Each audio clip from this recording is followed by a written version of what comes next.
करूया.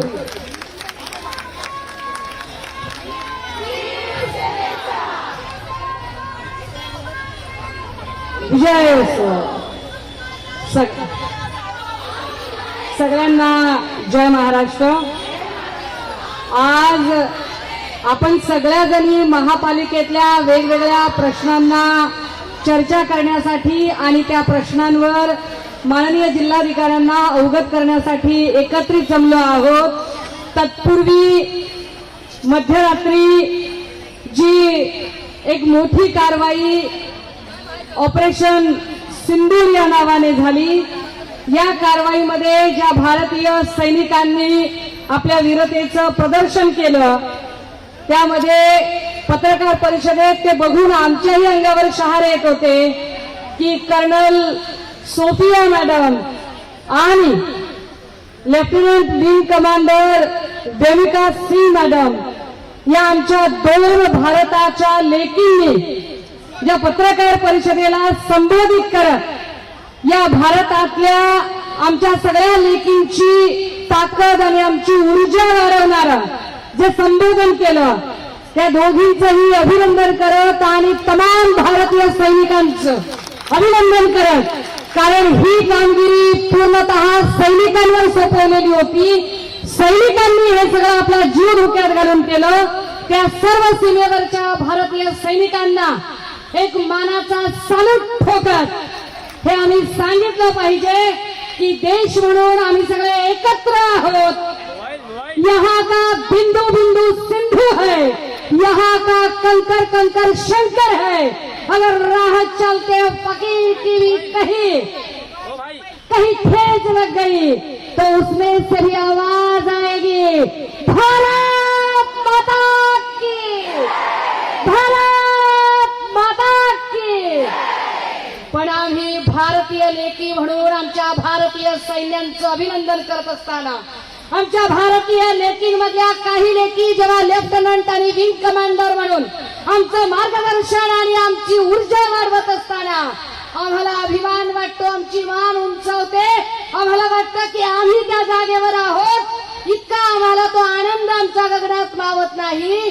पण सगळ्या लेकी एकच आहेत असं समजताना सरकार मात्र विरोधकांच्या लेकी आणि सत्ताधाऱ्यांच्या लेकी असा जर फरक करत असेल तर मात्र निश्चितपणे आम्हाला वाईट वाटतं.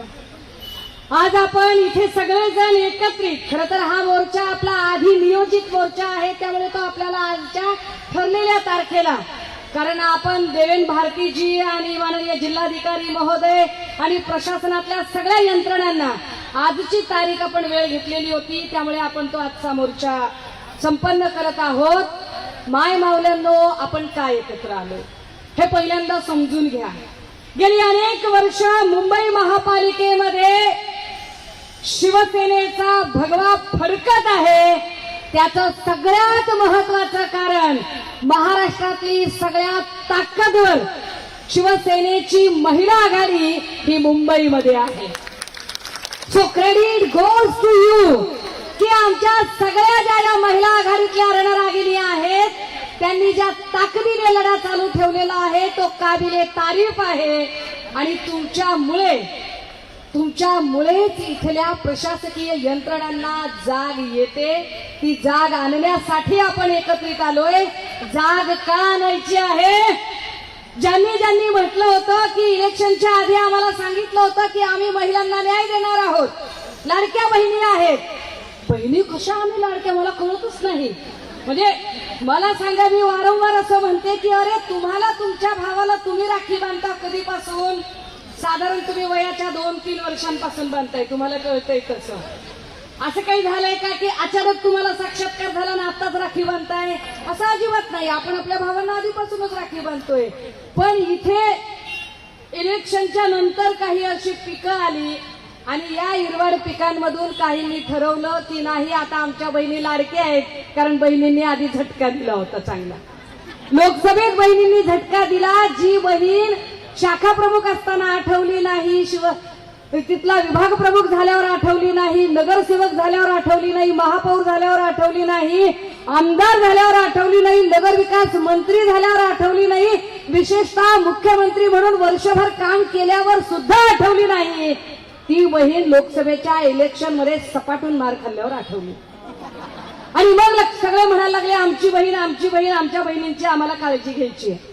बहिणींची काळजी घ्यायची आहे, पण खरंच बहिणींचे प्रश्न यांना माहित आहेत का? अगदी आता आपण काही 1 महिन्यांपूर्वीची बातमी आमच्या पुणे महापालिकेतली बघितली की काय परिस्थिती होती पुणे महापालिकेमध्ये आणि पुण्यातल्या रुग्णालयातली परिस्थिती, विशेषतः दीनानाथ मंगेशकर रुग्णालयामध्ये काय पद्धतीने एका मायमाऊलीचा जीव गेला. खरं तर तिथून त्यांनी फोन केला होता आरोग्य व्यवस्थेला, त्यांनी फोन केला होता आरोग्य सहायता कक्षाला. 2 आरोग्य सहायता कक्ष, एक नाही 2, एक मामूचा एक उपमामूचा, परंतु सारा गाव मामाचा आणि एक नाही कामाचा, अशी सगळी अवस्था. एकाही आरोग्य सहायता कक्षाने त्या बिचारीचं म्हणणं ऐकलं नाही. अरे जिथं मुख्यमंत्र्यांच्या सहायता कक्षातनं फोन करून सांगितलं जातंय आणि त्यांचाही फोन डावलणारे जर अत्यंत मुजोर आरोग्य प्रशासनातले लोक असतील तर गोरगरिबाचं कोण ऐकेल? मरून गेली ती बिचारी. ती मेल्यानंतरही इथल्या सरकारला अजिबात जाग आली नाही, उलट पुन्हा भांडवली व्यवस्थेचं भलाई करण्यामध्ये सगळे गुंतलेले होते. तुम्हाला आठवत असेल, मी जरा अजून आठवण करून दिली पाहिजे की इथे ठाणे कळव्यामध्ये एका रात्रीत 14 बालकांचा मृत्यू झाला. नांदेडमध्ये एका रात्रीत 21 जण दगावले एकाच हॉस्पिटलला. एवढे मृत्यू कधी कोविडच्या काळातही झाले नव्हते.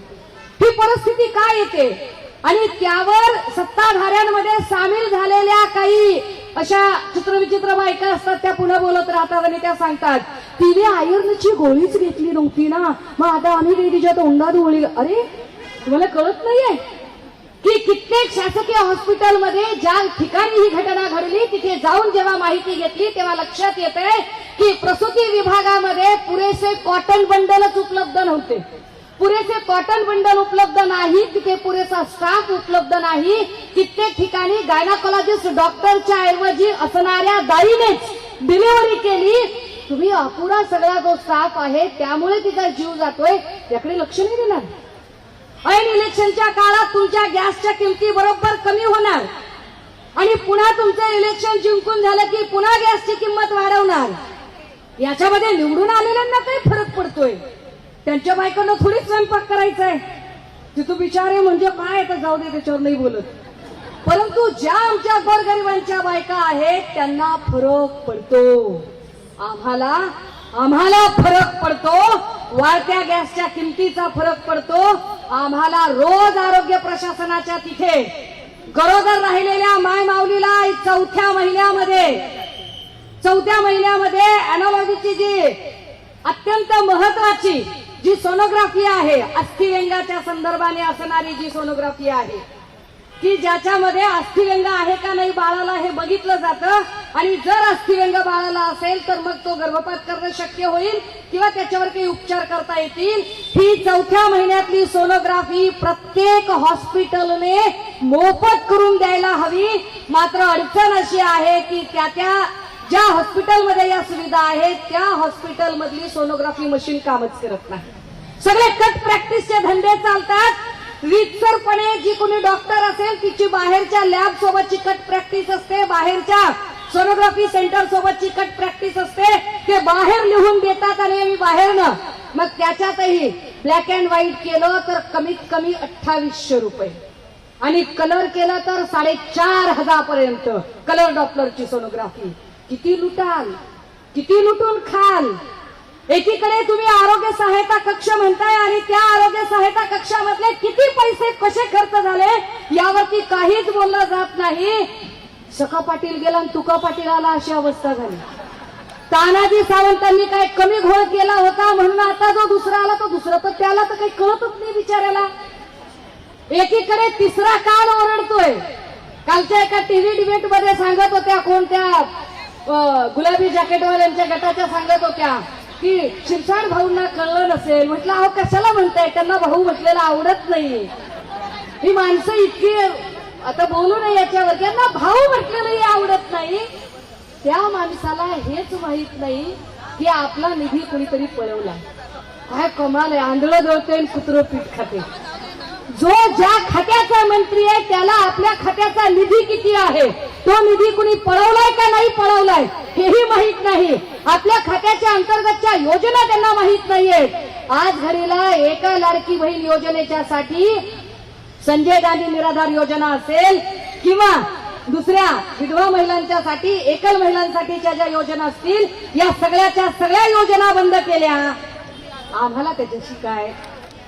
तुम्ही इलेक्शनच्या आधी निवडणुकीला समोर ठेवत ज्या योजना जाहीर केल्या तेव्हा अभ्यास करायचा होता.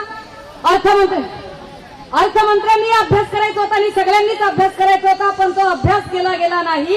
तुम्ही घाईघाईने निवडणूक डोळ्यासमोर ठेवून योजना आखली. आता तुम्हाला जर त्याच्याने फरक पडत असेल तर आता तुम्ही स्वतः जबाबदार आहात. आधी जे जे वायदे केले ते वायदे गेले कुठे?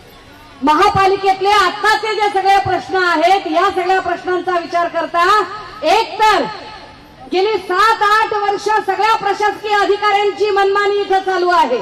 त्या प्रशासकीय अधिकारी जाणीवपूर्वक हम करे सो कायदा या पद्धतीने काम करत आहेत. त्यातही सरकारला जितकं इलेक्शन पुढे ढकलेल तितकं चांगलं असं वाटतंय. पण काल ऑनरेबल सुप्रीम कोर्टने सांगितलं की 4 महिन्याच्या आत आता इलेक्शन घेतलं पाहिजे. माया हो, आता तरी आपण जरा विचार करूया. इतके वेळा इतक्या ठिकाणी आपली होरपळ झाली. ती होरपळ जर थांबवायची असेल, जर इथल्या बहिणींच्या सुरक्षिततेचा विचार करायचा असेल, दिवसा ढवळ्या वसईमध्ये दिवसा ढवळ्या सगळी माणसं बघतायत आणि हातोड्यानं डोकं फोडतोय एक जण. सपासप वार केले जात आहेत, कोणी मदतीला येत नाहीये. इतकी कायदा सुव्यवस्था सगळी त्याचे धिंदवडे निघालेले, आरोग्य व्यवस्थेचे धिंदवडे, सामान्य प्रशासनाचे धिंदवडे, या सगळ्यांचा फरक कुणाला पडतो तर तो घर चालवणाऱ्या बाईला पडतो. आणि त्यामुळे घर चालवणाऱ्या ज्या आमच्या बहिणी आहेत त्या सगळ्या बहिणींचा जो हा रोष आहे, जो आक्रोश आहे, तो आक्रोश या मोर्चाच्या माध्यमातून व्यक्त झाला पाहिजे. आणि आपलं जे काही म्हणणं आहे ते म्हणणं माननीय जिल्हाधिकाऱ्यांपर्यंत आपण पोहोचवलं पाहिजे. म्हणून इथे सगळेजण आपण एकत्रित आलो. विशाखाताई आणि किशोरीताईंच्या मार्गदर्शनाखाली आपण सगळेजण इथे एकत्रित जमलेलो आहोत. आपण सगळेजण एकत्रितपणे आवाज बुलंद करूया आणि या सरकारला ठामपणे नेमके आमचे प्रश्न काय आहेत ते सांगूया. कारण सरकार बहिरं झाले. सरकारला ह्या सगळ्यांपेक्षा सुद्धा बाकीचे लोक फोडाफोडीमध्ये आणि नको त्या अफवा पसरवण्यामध्ये जास्त रस आहे. त्यांना जरा त्यांच्या कर्तव्याची जाणीव करून देण्यासाठी आपण एकत्रित आलेलो आहोत. त्यामुळे सगळेजण एकदा थांबण्याच्या आधी जोरदार घोषणा देऊया. शिवसेना उद्धव बाळासाहेब ठाकरे यांचा, शिवसेना उद्धव बाळासाहेब ठाकरे यांचा.